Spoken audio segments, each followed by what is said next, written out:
بسم الله الرحمن الرحيم ربي اشرح لي صدري ويسر لي أمري واحلل عقدة من لساني يفقه قولي ربنا زدنا علما ربنا زدنا علما ربنا زدنا علما. Assalamu alaikum wa rahmatullahi wa barakatuh. Last class we were on chapter number 3. That's where we began.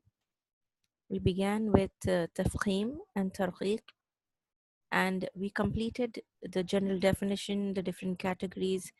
We have done levels of tafkhim. There are two schools of thought in that. We saw that as well. And we even did the letters that have sometimes tafkhim, sometimes tarqiq. In that we saw lafzul jalala, in that the lam, the middle lam in lafzul jalala. We did not do this topic raw in the cases of tafkhim and tarqiq. So this is what we'll be doing in today's class, inshallah subhanahu wa ta'ala. And then inshallah we will also begin chapter number 4, which is the two alike, the two similar, the two close, and the two far.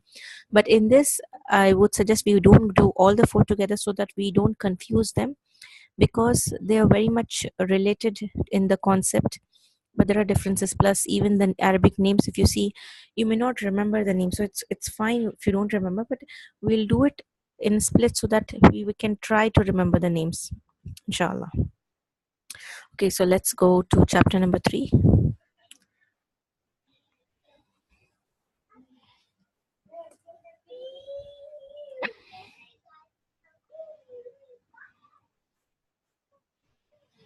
If you have not understood any part of it, or you would want to know more on anything, you can drop a message in the group. There are examples given with each topic. You can recite them out loudly to yourself, or if you have a teacher, recite it to your teacher, so that you can make out the differences and improve your tilawa. Okay, this is where we stopped, and we come to Ra. Ra has 8 cases where you have tafkhim, 4 cases where it has tarqiq, 2 where either tafkhim or tarqiq both are allowed. So first we will see when you do tafkhim on ra. There are 8 cases. The first is إذا كانت مفتوحة, when it has a fatha, such as in this word. This is ra fatha ra, Ramadan. So this is ra. You don't say re. You don't say re also. You say ra. You have to make it heavy. The second case إذا كانت ساكنة وقبلها مفتوح, means it is a sukun. It is sukun, it's sakina, and before it, this one we did was a fatha. But suppose this is not a fatha, it is sukun, but from before, the letter from before which is coming, it is coming through a fatha. So it is coming on a sukun but through a fatha. Like this word marqadina, marqadina. So this ra will be heavy. Marqadina. Don't say marqadina. Mer. It should not mer. The ra should be heavy. Mer, ra, mer. Then the third is إذا كانت ساكنة وقبلها ساكن غير الياء وما قبله مفتوح. This means if ra has sukun, okay, what we did now was fatha, then we did if it's sukun and before it it's a fatha. But now we'll come to this ra, for example, here when it has a kasra here, but when you're going to stop on it, you're going to make it sukun, right? So this ra will be sukun. Before it also the letter is a sukun. Then how do you decide? Here you had a fatha, so it was all easy. So this is fatha, this is sukun, but before it fatha. Now this is sukun, before it you have again sukun. So you go one more letter behind and you see that alphabet. So again, if this has a fatha, then the ra will be heavy. So it will be wal asr. So the ra here will be heavy. The next fourth is if it has a dhamma, like kafaru, ru, the ra is heavy. إذا كانت now again, like verse 3, what we did were related to fatha or sukun, but before it fatha, sukun, before it fatha. Now the next 3 are all related to same cases but with a dhamma. So this was with a dhamma, kafaru. Next is إذا كانت ساكنة وما قبلها مدموم. So this is sukun. the ra is sukun, but before it you have a dhamma. So al-Qur'anu, al-Qur'anu. The next is إذا كانت ساكنة وقبلها ساكن وما قبله مضموم. Same like the previous one. This is sukun. Before it also sukun, but before that you have a dhamma. So all the next three are related to dhamma. So out of the 8, 2 main things you will remember is fatha and dhamma, and then you split the cases. So it will be easy to remember. So this is khusru, khusru. Ra will be heavy here. The next 7th case is إذا كانت ساكنة وقبلها كسر عارض, that is كسر حمزة الوصل. So that is if it is sukun, which is the ra is sukun, but before it you have incidental kasra, conditional kasra. It's not the actual kasra, but this is the wasl. You have it for the wasl. This ra you will say with tafqim if it has a hamzatul wasl before it. And you have to begin that hamzatul wasl with a kasra. So you have ra sukun. Before that you have a wasl, and on that wasl you're going to take it with a sukun. Or even if you're continuing from a previous word, again that if it has a kasra, this is the wasl kasra. Now if you are starting on hamzatul wasl, the kasra is malfooza, that is pronounced. When you're going to start, like for example here, this hamzatul wasl, when I'm starting on the word, I am going to recite this. But if I'm continuing, like over here, this word has hamzatul, this alphabet hamzatul wasl. If I'm coming from behind and joining, then this will be muqaddira. This will not be pronounced. It will be muqaddira, not pronounced. So like for example, the first one, irji'u, ra will be heavy. Irji'u. Again here we are joining, so this is coming directly. This noon kasra is joining to the ra. This hamzatul wasl will not be pronounced now. Why? Because I'm continuing. I'm not starting on it. Liman irtada. Liman irtada. So this ra will be heavy. The last one, 8th one for tafqim, which is heaviness, is إذا كانت ساكنة وقبلها مكسور وبعدها حرف استعلاء غير مكسور. So this one again was with the sukun. You have kasra before it, and after the ra you have a heavy letter, which is isti'la letter. But this isti'la letter should not have a kasra. غير مكسور. So you have ra sukun. Before it you will have kasra. After it you will have a heavy letter without kasra, not with a kasra. Like this one, mero, because you have a sad, heavy letter after that with a fatha. Mero sada, qirtasin. The next we'll do is when do you have ra with tarqiq, which is light, which is not heavy. What did you not cover in the first one? You did fatha, you did dhamma, you did not do sukun. So if it has a kasra, إذا كانت مكسورة, then it will be light. You will say karimin. You don't say karui, you don't make it heavy. Karimin, arrihu. Then the next is if it is sakin and a kasra precedes it, letter following it is not a letter of istila. What we did just now was you have a sukun ra, which is here sukun ra. Before it you have a kasra. After it, if you have a heavy letter, but heavy letter should not have a kasra. So if you have a heavy letter which is not kasra, then which is not maksur, then you're going to make the ra heavy. But here you don't have a heavy letter after it. You don't have an istila letter. So this ra will be light. Fir'auna, Fir'auna. You don't raise your tongue to say that ra. The third is إذا كانت ساكنة وقبلها ساكن وقبله مكسور. Ra is sakin. The letter before it also sakin, but the one before that is kasra. Like over here, when you're going to stop, the word is hijrin, but if you're going to stop, you're going to make a ra sukun. So hijr, hijr. So the ra will not be heavy here. Hijr. The next 4th one, you have only 4 cases of tarqiq. If it is sakin, you have a ya sakina before it. So whatever vowel is there on ya, it doesn't matter. But if you have a ya sakina before, the ra will always go light. It doesn't matter what haraka is there on ya. Like al-khabir, al-khabir, ضير, ضير.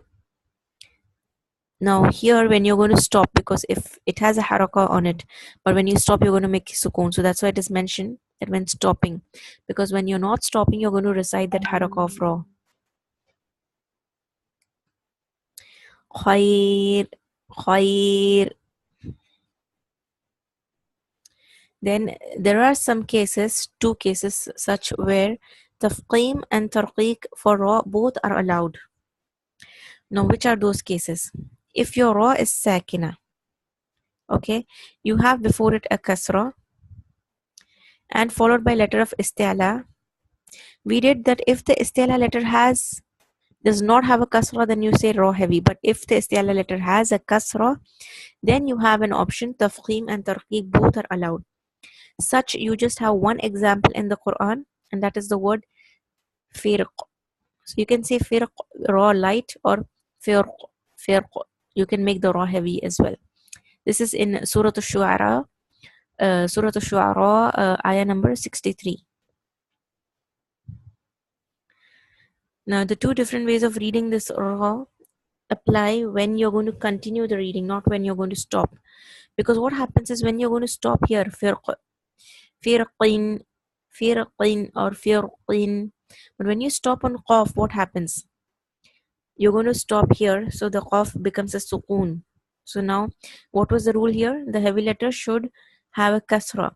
But when you have going to stop on it, the ra will have tafqeen, according to the eighth case, where ra has tafqeen, where you have ra sukoon preceded by kasra and after it a heavy letter which does not have a kasra.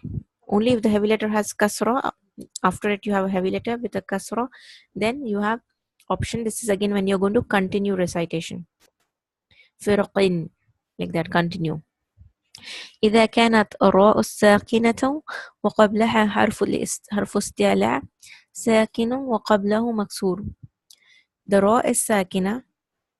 Before that also you have a sakin letter, and before that you have a kasra,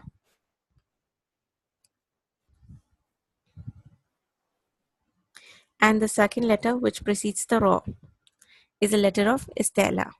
So what does this say is, if you have this ra is sakina, okay, this is sukoon. Before that also you have a sakin letter, and before that you have a kasra.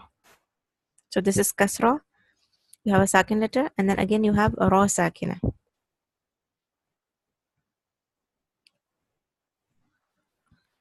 This letter which is just before the ra, if it is a heavy letter, okay, you have kasra before it, that's no problem, but before ra you have a heavy letter with the sukoon. So then again you have an option. There are two words which have these circumstances when you're going to stop on them, because the condition here is ra should be sakina, which will happen only if you're going to stop on this letter here, because it's ending on ra kasra. So this is ayn al-qitri, or you can make it heavy as well. Ayn al-qitri. This you're going to stop. So ayn al-qitr, then you make it heavy. When you're going to recite, you will have ra kasra ri, so it will be light. Ayn al-qitri. But when you stop, ayn al-qitr. This is in ayah 12 of Surah As-Saba. And also this word, this is a very common word. You would have heard of it as well. Misr. Misr. You can make it heavy, or Misr. Misr. Now what happens is, because this third is a heavy letter, you tend to make the raw also heavy because it's more easier. If you try to make the raw light, it becomes difficult. When you're going to come from a heavy sukoon letter to a raw and make it light, it will be very difficult. But here you have option because of the rule of letter is preceded by sukoon when preceded by kasra. So that rule also applies. So that is why you have an option.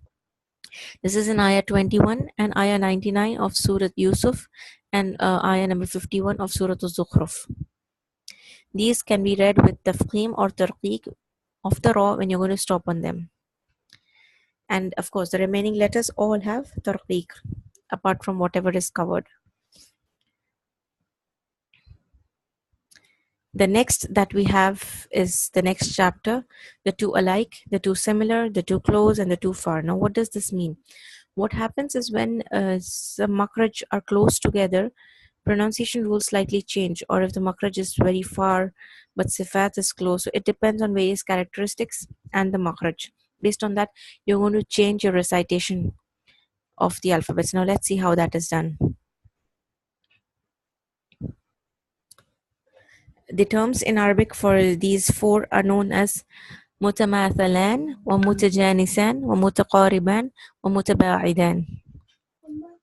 It's it's okay if you don't remember the meanings of these for now, but at least we'll know recitation wise you should know how to do it.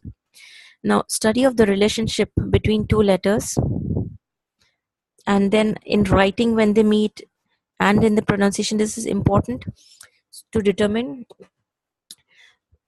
whether you should recite the first letter clearly, or if there is a possibility, or if there is a requirement to merge this first letter with the second. So for that, you should study the relationship between the two letters, meaning you should know the makhraj of the letters, you should know the sifat. Okay, so this here it explains all the four possible categories that you have when two letters meet, which all categories it can fall into, and the rule for each group is mentioned. So the meeting of two letters, you have three different ways how two letters can meet. One is where the meeting is in pronunciation and in writing as well. So there is no separation between them. Like for example, the two ba here. Okay, you can see you have a ba, this first ba, يغتب, يغتب, you have a ba, and then بعضكم. So in writing as well, they are coming together, and in pronunciation also you're saying ba and ba, you're saying the same pronunciation as well. ولا يغتب بعضكم, and here هل لكم. Now here this first part, only the way two letters can meet is mentioned. The rules of how to pronounce them is coming later on in the next pages. Okay, so just for now understand that how can two letters meet. Over here you're reciting also same, and you can see they both are together also. You have a lamb and again another lamb, so you have two lamb.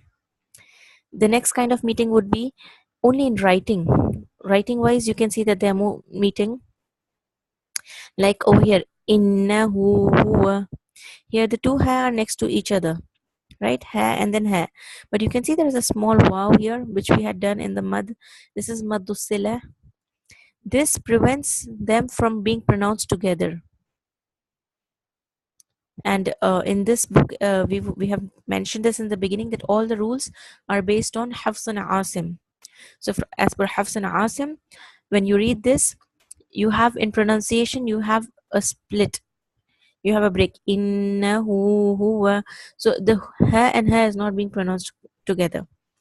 We'll see coming soon on how the pronunciation is. The meeting of the two letters is in pronunciation only. Okay, writing wise they're separated, but while pronouncing they come together. Like for example, here if you see there's this noon, then you have an alif, you have again an alif, and then you have lam, and then you have noon. So there are three letters. If you go by the looks, there are three letters you can see between this noon and this noon. So this alif separates both the noon, but the alif is not pronounced, this alif is not pronounced, and this lam also, because this is a shamsiyya letter. So the two noon meet. Anan nadhir. So you see anan, nan, after noon again the next sound is noon.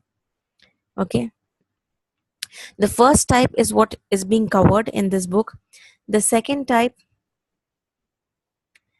is not applicable to Hafsan Asim, because if you saw the pronunciation was they're separated from Hafsan in Hafsan Asim, because you have the Matsila rule. And the third type is not there in this, because this topic which is covered, it doesn't apply to this. The two letters can be next to each other. How? In one word itself, or between two words. Like over here, the two letters were between two words, whereas the first one we saw were that again, yes, this one also was between two words. This one, hal lakum also. But even within one word, you can have it together next to each other. Now, this first type of meeting, remember what was the first type of meeting? Pronunciation, the letters meet, and in writing also they meet. So the way of reciting that is divided, the type of meeting of the two letters, they are divided into four categories. Okay, two are meeting in pronunciation and writing. So how are they divided then? First one is where the two alphabets are like each other. Mutamathilani. You can remember with this word with mathala. Mathala means like or similar to. So the two like each other. هما الحرفان هما الحرفان اللذان اتحدا في المخرج والصفة. That means the two letters are same or they are alike in sifat and in the makhraj. The makhraj is the same, the sifat is the same. This can happen only and only if they both are the same letter, because each letter has a combination of different characteristics. Like even if the makhraj of two letters is the same, you may have different characteristics. The combination of characteristics will be different.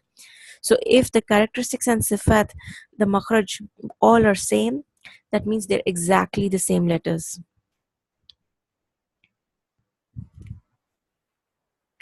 Now here examples are sa in this one, حيث ثقفتموهم, or باء ببعض, or كاف in مناسككم.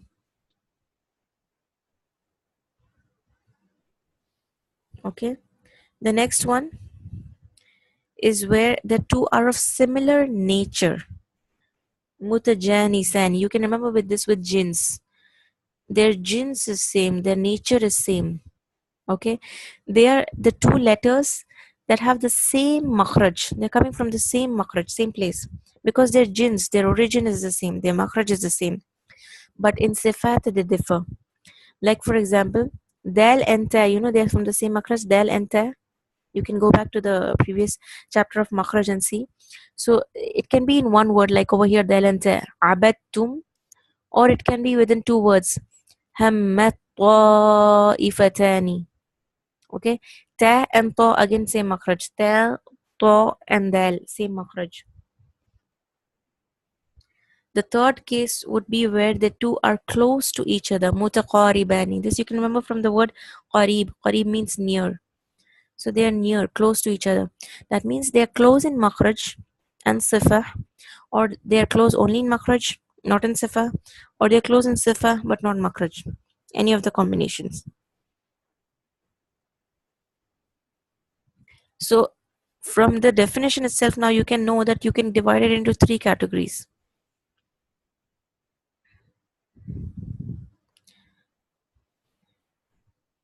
Here again, there is difference of opinion in the meaning of qarib, of the two letters, and the most important opinions are that there is no separation between makhraj parts, makhraj of two letters. Instead, they should use the same makhraj, which is the tongue.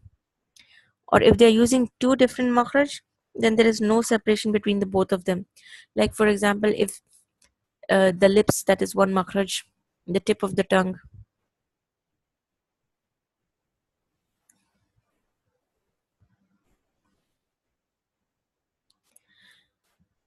and the second is approximation of the two letters, approximation, which is the two letters are near. This is only a relative approximation, that is, they use the same makhraj or not. It is just a relative method that you're seeing that it is close or not close. This opinion is generally used when the two letters have the same sifat, nearby sifat, but not makhraj. That means their makhraj may be differ, but in sifat they may be close. Now the example of the two letters where they are close in makhraj and sifa both is lam and ra in qala rabbi. The two letters makhraj is different. Lam has a different makhraj, ra has a different makhraj, but their makhraj are very close to each other. For lam and ra, very close. They both use the the end, the tip of the tongue in their makhraj. Sifat also, they are very close. They share almost all the characteristics except the takrار. Takrار is there in ra but not in lam, which is a single repetition. Another example is ta and tha in the words an-nubuwata thumma. An-nubuwata thumma. The two letters have again different makhraj. Ta is different makhraj, tha is different makhraj. But if you see sifat wise, they are quite close. And even their makhraj ta, the place where ta is used just a little ahead. If you bring your tongue slightly out at the edge of the tip, that is where tha comes out. So makhraj is close, but it's not the same. The sifat is close. Again, they have all characteristics except that ta has shiddas, a strength, whereas tha is more weak. It's rakhawa. It's not that strong. Now, another example where letters are close in makhraj, but sifa is different, are dal and sin. Ad, s. Makhraj is close, but their sifat are very different. Adad sinin. Their closeness and articulation points, you already know the makhraj. Sifat is different how? Dal has jahr. Dal also has qalqala, it has shidda. Whereas if you see sin, here there's a misprint. Instead of sin, it's written sheen. Sin has safir, rakhawa, and hams. So exactly the opposite characteristics. They don't have it only. Like dal and sin both have different characteristics. The two letters that share all sifats, but they are not close in makhraj. They are dal and jim. Both makhraj are very different, but sifat are the same. Makhraj is completely different. Dawudu Jaluta. So for today we will stop here inshallah, and then the next one is this, as well as practice for the ones which we just did. But at least now you should know the categories so that we can know from here onwards it is defined on how you're going to pronounce when these letters meet. So I'll do one thing, I'll just complete the definition for this as well, because that's the only thing left here. That if the two are completely far from each other, متباعدان, you can remember this from bad, afterwards or far. So these two letters have makhraj also very far and different sifat as well. Like al-ha ma'al mim, ha and mim, very different makhraj, very different sifat. Yahmilun, al-qura, here qaf and ra, very different. Ta and kaf, walitukmilu. So inshallah that's where we can end, and from here it mentions to you the recitation style for all these that we just did, these four: متماثلان, متجانسان, متقاربان, and متباعدان. So that inshallah we will do in the next class. I will end the topic here. Wassalamu alaikum wa rahmatullahi wa barakatuh.